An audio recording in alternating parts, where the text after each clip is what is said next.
हसन आज अपना बयान रिकॉर्ड करवाने वाला है। यानी तो फिर क्या होगा? वो इनकार करेगा। कोई सबूत नहीं है तो इसका मतलब उसे रिहा कर दिया जाएगा। नहीं, रिहा नहीं किया जाएगा उसे।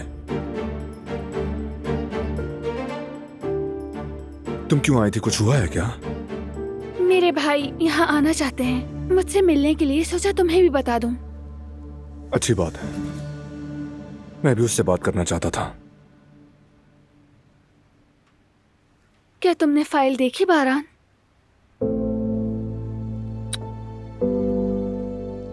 फुर्सत नहीं मिली।